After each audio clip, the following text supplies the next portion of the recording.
कर्मचारी पेंशन योजना पंचाणु राष्ट्रीय संघर्ष समिति जनपद इकाई कुशीनगर के तत्वाधान में निगम के सेवानिवृत्त कर्मचारियों ने अपनी 4 सूत्र मांगों को लेकर शुक्रवार को रोडवेज बस स्टेशन कस्या के प्रतीक्षा हॉल में गोपाल प्रसाद की अध्यक्षता में बैठक की। निगम के सेवानिवृत्त कर्मचारी 7,500 प्लस डीए मेडिकल सुविधा व पंचाणु के पहले सेवानिवृत्त कर्मचारियों के लिए 5,000 रूपए प्रतिमाह करने की मांग कर रहे हैं। बैठक को संबोधित करते हुए मंडलीय समन्वयक चंद्रशेखर पाठक ने कहा कि हम अपनी मांगों को लेकर 6 वर्षों से धरना प्रदर्शन कर रहे हैं, पर भाजपा सरकार नहीं सुन रही। श्री पाठक ने आगे कहा कि 2013 में तत्कालीन प्रधानमंत्री मनमोहन सिंह की सरकार द्वारा कर्मचारी पेंशन योजना पंचाणु न्यूनतम पेंशन 500 को बढ़ाकर 1,000 किए जाने के फैसले को भाजपा द्वारा इसे यूपीए सरकार पर छलावा का आरोप लगाकर भाजपा सरकार आने पर 30 दिन के भीतर कोश्यारी कमेटी की रिपोर्ट के अनुसार न्यूनतम पेंशन 3,000 एवं महंगाई भत्ता सहित प्रतिमाह देने की घोषणा की, परंतु 10 वर्षों तक सत्ता में रहने पर भी सरकार द्वारा पूरा नहीं किया गया। इसके बावजूद भी संघर्ष समिति ने कई बार अपनी मांगों को लेकर प्रधानमंत्री के प्रतिनिधि मंडल व श्रम मंत्री से मिले, तो सरकार द्वारा न्यूनतम पेंशन सहित अन्य मांगों को पूरा करने का आश्वासन मिला, लेकिन ये सब आश्वासन पेंशनरों के साथ छलावा रहा, जो हमारी मांगों को अब तक पूरा नहीं किया गया। राष्ट्रीय संघर्ष समिति लोकसभा चुनाव में भाजपा का विरोध करेगी। यहाँ आप बैठक कर रहे हैं, बैठक का क्या उद्देश्य है? आज यहाँ हम लोग EPS 95 संघर्ष समिति की कस्या जनपद इकाई के मासिक बैठक में भाग ले रहे हैं और EPS 95 पेंशनर्स की मांग है कि सरकार 7,500 रुपये प्लस DA प्रतिमाह पेंशन दे,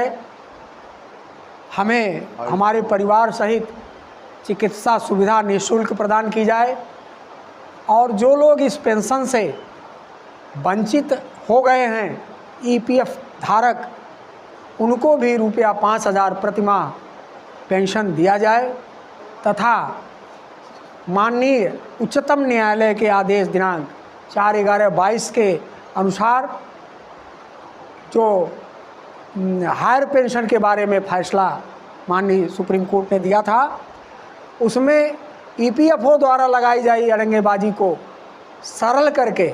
ख़त्म करके और जो उसके हायर पेंशन के पात्र हैं EPS 95 वाले, उनको हायर पेंशन दिया जाए। ये 4 सूत्री मांगों को लेकर के हमारा ये संगठन आज 6 वर्षों से संघर्षरत है।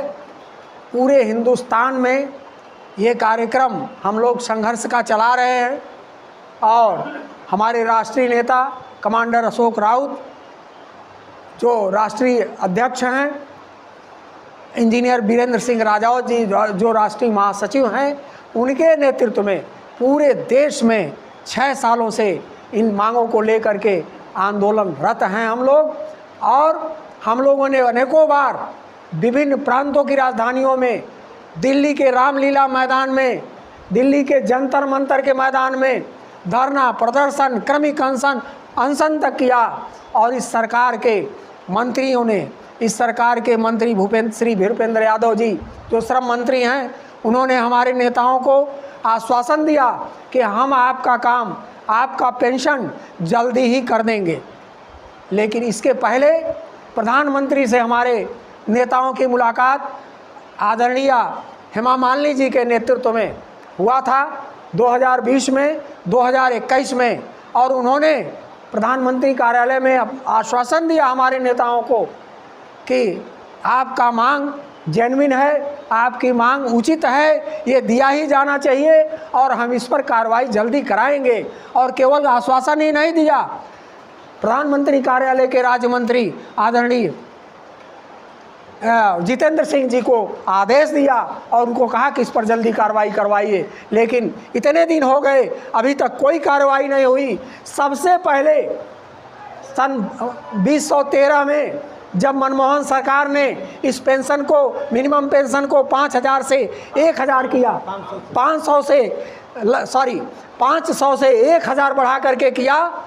तो प्रकाश जावड़ेकर जी भाजपा के उस समय प्रवक्ता थे, उन्होंने कहा कि मनमोहन सिंह की सरकार ने ये EPS 95 वालों के साथ ज्यादती की है, इनके साथ जुल्म किया है। ये कोश्यारी कमेटी की रिपोर्ट के अनुसार इनका पेंशन 3,000 प्लस DA होना ही चाहिए और हमारी सरकार आएगी तो हम इसे जरूर कर देंगे। अच्छा ठीक है, इस समय चुनाव चल रहा तो है। सुनिए, अब इसलिए और ये 6 साल से हम लोग कर रहे हैं और तमाम आश्वासन पर आश्वासन इस सरकार ने दिया